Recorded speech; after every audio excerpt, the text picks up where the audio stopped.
of peace and love to all of you.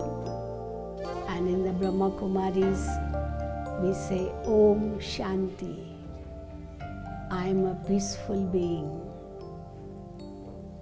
So I would like all of you to repeat after me. Om Shanti. Om Shanti. Om Shanti.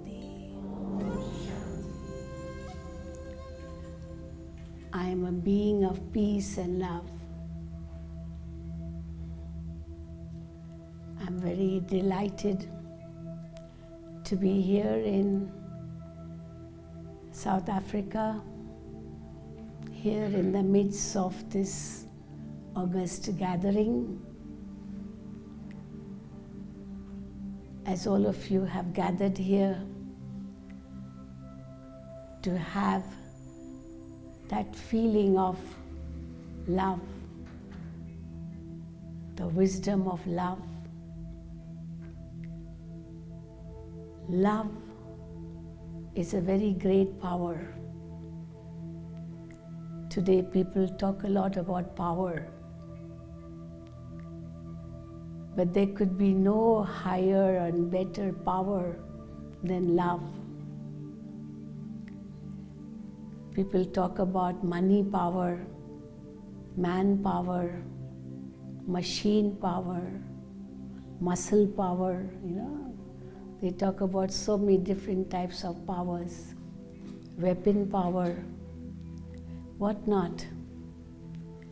But none of these powers stand in front of the power of love. What is love? And why is it called a power? We say love can melt mountains. Even a mountain can melt if there is love. Such a hard rock can melt due to love. So it is such a strong power. And if you want to really win anyone, you can do it through power, through the power of love. People have tried to conquer the world through the power of weapons.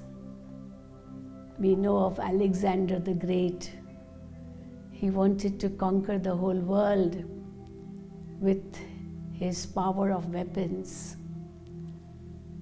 But they say that he ultimately died empty-handed. He could not win the world. He tried to defeat all, but he did not aim for winning all. There's a big difference between to defeat someone and to win someone. So through the power of weapons, he tried to defeat all. But had he the power of love, he could have won everyone's heart and all could have surrendered to him. So what is more important than any powerful weapon is this weapon of love. But then, how do you feel that love? How do you experience that love? Because we are seeing around in today's world, there is so much of anger, jealousy, hatred, avarice, and all the negative things which we experience as we look around. And we really feel that love today is lost in the midst of these negative tendencies. And even if there is love, it is all something superficial, something physical, something selfish. And where there is selfishness, really it is not love. Love is selfless. In love, you don't ask for anything, but on the contrary, you give. In giving, there is receiving. But if you are asking, then you are not really going to receive. Because love cannot be asked for. But there are people who say, no one loves me, no one loves me. And we ask them, when you say no one loves me, have you asked yourself how much you love others? Instead of saying no one loves me, how much do you love others? And then the question comes in the mind, do I really love anyone? If I don't love anyone, how can I receive love? Love begets love, we say. If you want to receive love, you have to give love. But then, what exactly is love? Love is not of the senses. Somebody says, you don't love me, then I'll go and kiss that person. I'll hug that person and say, well, I do love you. But then is just kissing and hugging that person love? Externally you may kiss that person, hug that person, and internally you may think, oh, I want him to die. Yeah, it's like that. I want him to die. Such a big contrast. Externally there is something else being done, and internally the thoughts are totally different. So how can that be called love? And what actually we are attracted to? This sister very beautifully said in a poetry. It is love for truth, love for benevolence, love for beauty. Now, is there anyone in this world who's really that truthful? His thoughts, words, actions, all three alike, then he can be called truthful.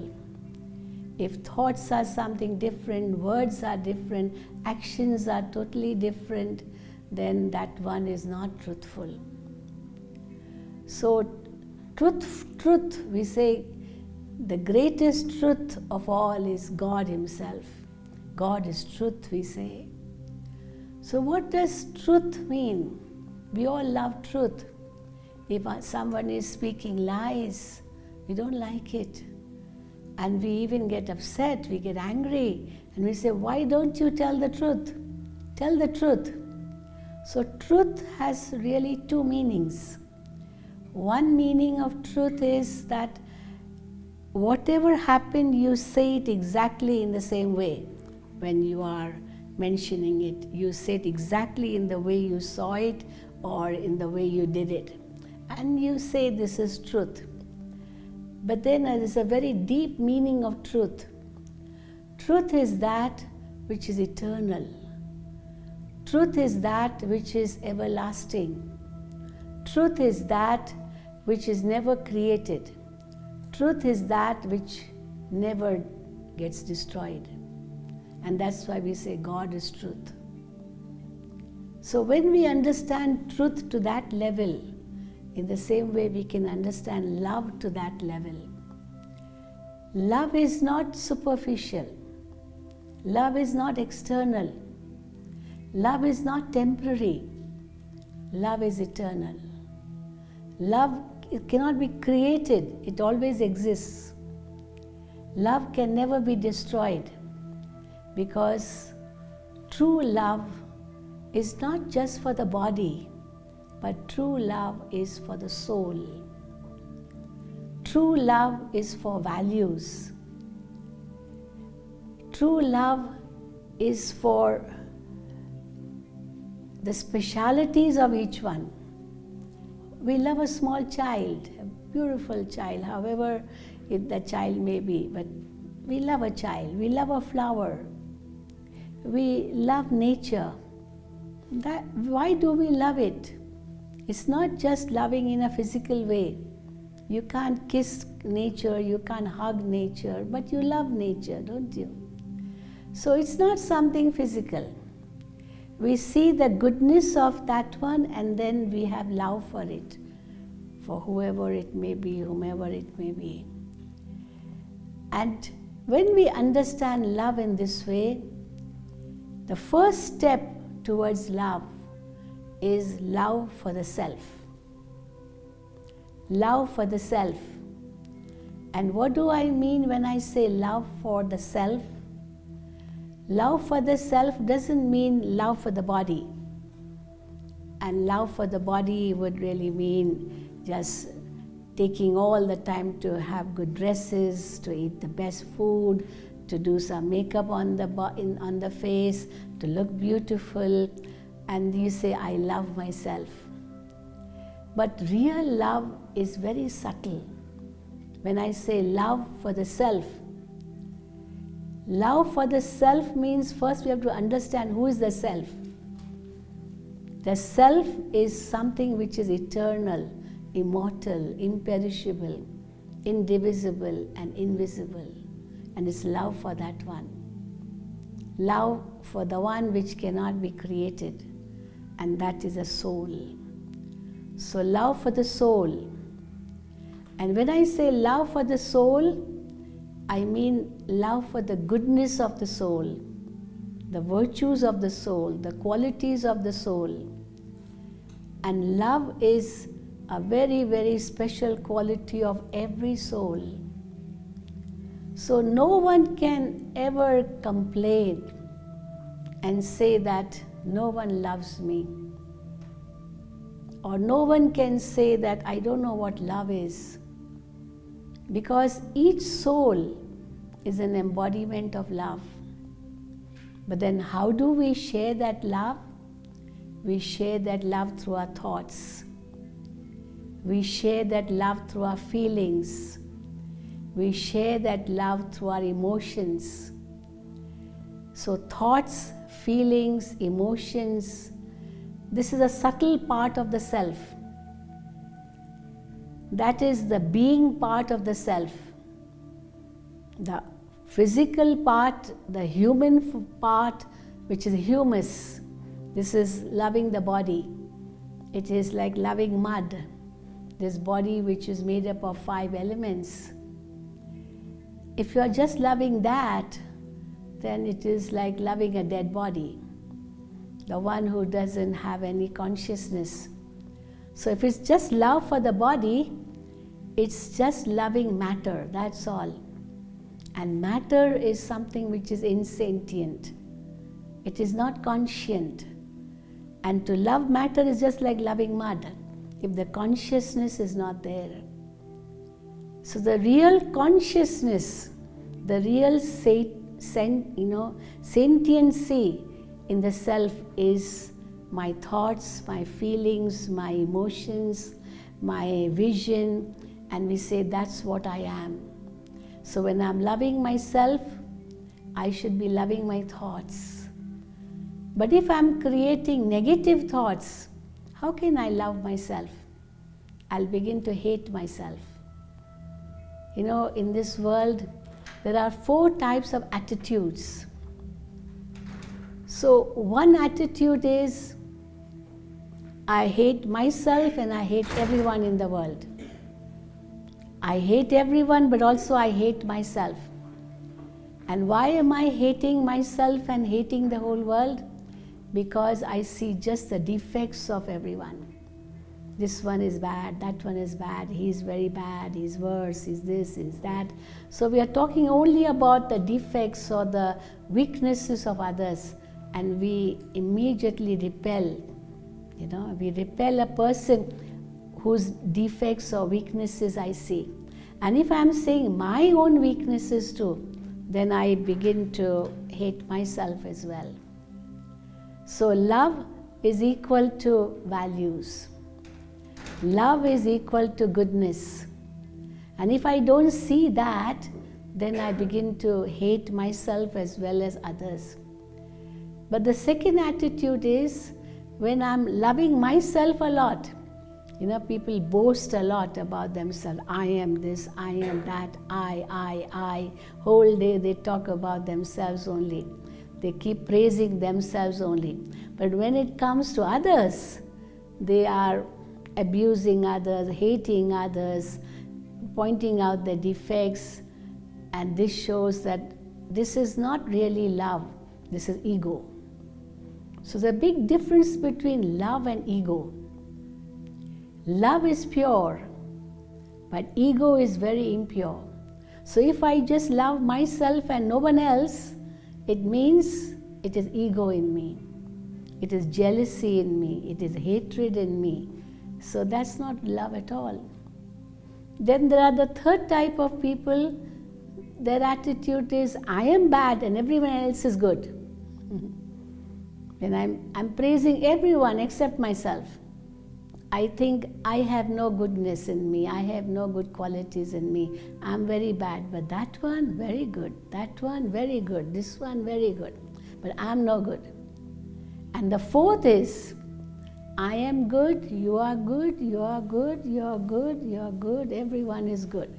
So which is the best attitude? Which is the best attitude? Definitely the fourth one. Why? Why that is the best attitude? Because I'm respecting all. And I know that each one, as the creation of God, he has or she has one or the other goodness in him or her. So why can't I see that goodness instead of seeing the other 99 defects someone may have? But that one goodness, if it is there, and I can see that goodness, I will start having love and respect for that one. But very often we ignore that one goodness.